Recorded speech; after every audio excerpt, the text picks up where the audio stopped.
Her vows were beautiful. Every word hit exactly right. I should know. I wrote them for my wedding. To another woman. And nobody knows but me. But they're about to. I met Derek in college. We were roommates, best friends, inseparable. When he got engaged to Rachel 3 years ago, he was panicking. "Jamie, I can't write," he said, voice breaking. "You're the writer. Help me with my vows." I just married Emma 6 months earlier. Our vows had made half the room cry. So I said yes. I spent 2 weeks on those vows, 12 drafts, every word crafted to perfection. I sent them to Derek. He thanked me. I thought nothing of it. Until last Saturday. Emma and I were at Rachel's sister's wedding. Small ceremony, maybe 80 people. The bride and groom exchanged rings. Then Rachel stood up to do a reading. She cleared her throat. "I want to share something special," she said, smiling at the couple. "These are the vows my husband Derek wrote for our wedding. They meant so much to me." My stomach dropped. She started reading, word for word, my vows, the ones I'd written for Emma. "You are the calm in my chaos, the light when everything goes dark." I'd whispered those exact words to Emma, at our altar, with tears streaming down my face. The person who sees me completely and loves me anyway. Emma grabbed my hand under the table. "Jamie," she whispered, "those sound familiar." My face went white. "They should," I choked out. "I wrote them." Rachel kept reading, every phrase, every metaphor, every pause I'd agonized over. Even the joke about burning toast that was specific to me and Emma. The room was misty-eyed. People were crying. I was furious. After the ceremony, I cornered Derek outside. "Did you seriously use my vows?" I said, hands clenched. "The ones I wrote for my wedding?" Derek's face went red. "Dude, calm down. You offered to help." "Help?" I shouted. "I gave you a template, ideas. You were supposed to personalize them." "I did personalize them," he shot back. "I changed Rachel's name from Emma."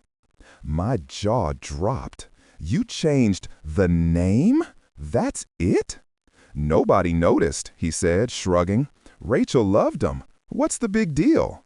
"The big deal," I said, voice shaking, "is that those were my words about my wife. You stole my marriage." Derek rolled his eyes. "You're being dramatic. They're just words, Jamie." Just words?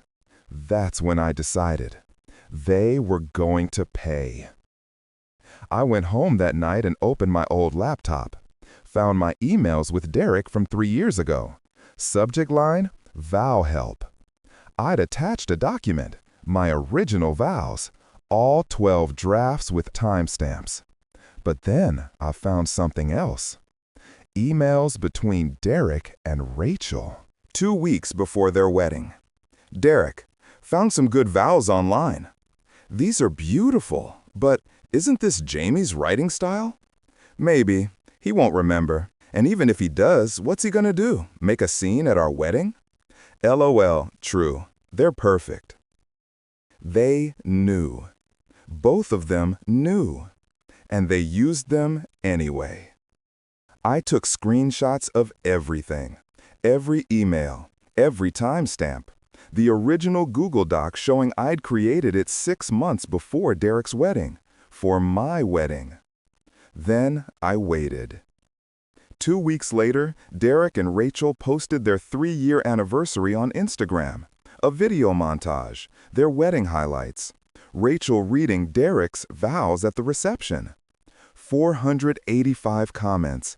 "So romantic. Goals. Derek, you're so talented." I commented, "Beautiful words. I should know. I wrote them for my wife." Within an hour, my phone exploded. Derek called 12 times. Rachel sent 6 texts. "What are you talking about? This is insane. You're ruining our anniversary."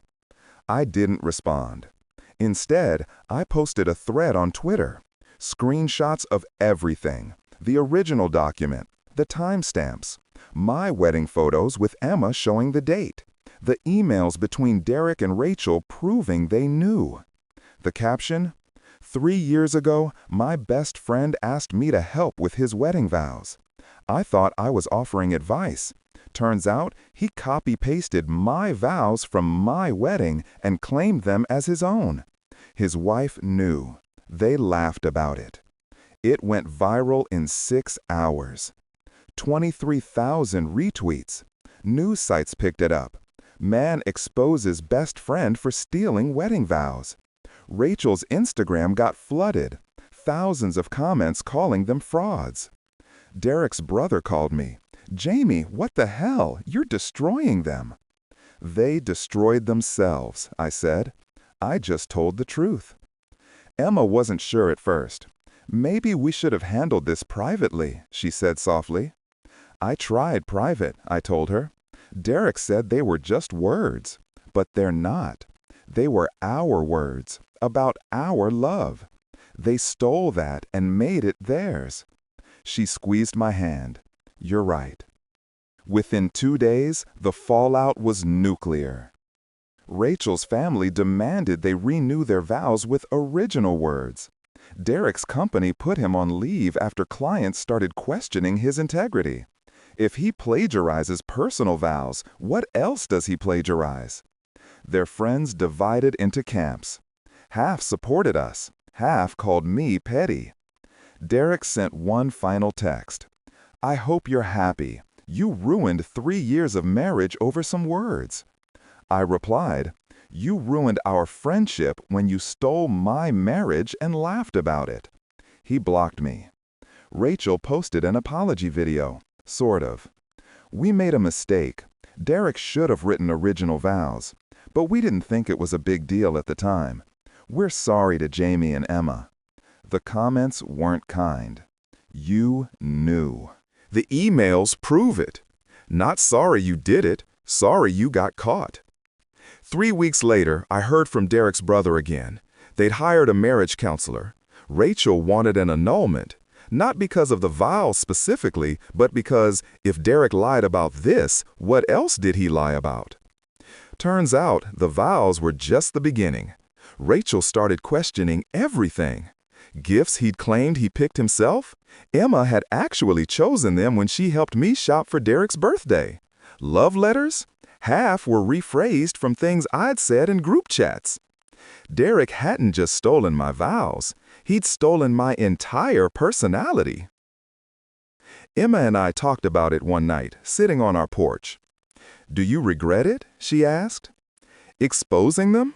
I shook my head. "No. They had 3 years to come clean. They chose to lie." "It cost you a friendship," she said quietly. "It wasn't a real friendship," I replied. "Real friends don't steal your words and mock you for caring." She leaned against me. "For what it's worth, your vows are still my favorite thing you've ever written." I smiled. "Mine too." Here's what I learned. Words matter. Vows aren't just decorations or formalities, they're promises, they're truth. When you steal someone's words, you're not just copying sentences, you're stealing their heart, their vulnerability, their love. Derek wanted the romance without the work, the emotion without the honesty. But love doesn't work that way. And when you fake it, eventually everyone finds out.